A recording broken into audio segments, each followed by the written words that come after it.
When some people exercise, they may just jump right into the activity and not give a second thought about a warm-up or a cool-down.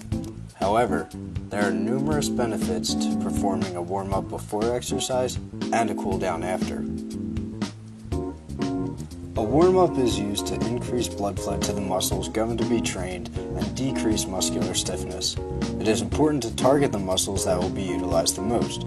For instance, it wouldn't make sense to warm up with lunges and have blood rush to your legs when you are warming up for a bench press. The idea is to have increased blood flow to the working muscles, which will result in increased oxygen and nutrient delivery to those muscles and decrease the risk of injury.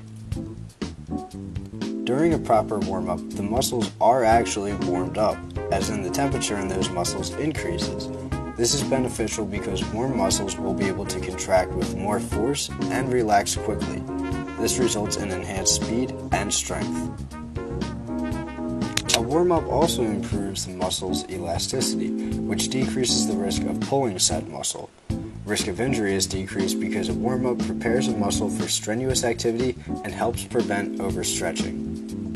A proper warm-up will cause the blood vessels to dilate and reduce the resistance of blood flow, lowering stress and strain on the heart to pump blood. A warm-up will also prevent overheating by promoting the dissipation of body heat through sweating, and it also increases the range of motion for joints, which will help decrease the risk of injury. A good warm-up exercise would be to jog for a few minutes, coupled with sprints or brief high-intensity running. A warm-up will be different for everyone, so find out what works best for you. Recommended time is about 5 to 10 minutes, but upwards of 15 minutes is recommended for the elderly and those recovering from injuries.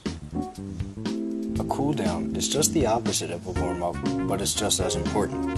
The primary goal of a cool-down is to return the body to baseline values before exercise. This consists of reducing the breathing to normal levels, lower the body and muscle temperature to pre-exercise levels, and allow the heart rate to gradually reduce to a normal rate. By not cooling down after a workout, the body is not given adequate time to recover and re-stretch the used muscles.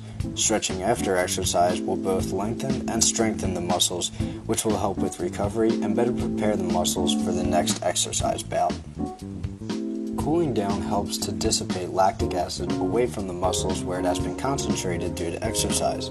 This is important because lactic acid will change the pH levels in the cells, making them more acidic and decreasing the effectiveness of enzymes involved in cellular metabolism. Dissipating lactic acid will allow a faster and better recovery after exercise.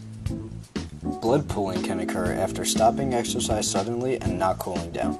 During exercise, the contracting muscles help to force the blood through the vessels and back to the heart and resist the force of gravity. By suddenly stopping exercise, the muscles are no longer contracting and assisting with the flow of blood. This allows the still fast-flowing blood to pool in the legs due to gravity, which can cause dizziness and fainting. A cool down should last for at least 5 minutes and should include stretching. Static stretching, holding the stretch, is recommended and should be performed on the muscles used during the exercise and be held for between 12 to 30 seconds. Note that static stretching is only recommended for a cool down and not a warm-up because static stretching can limit muscle force and speed.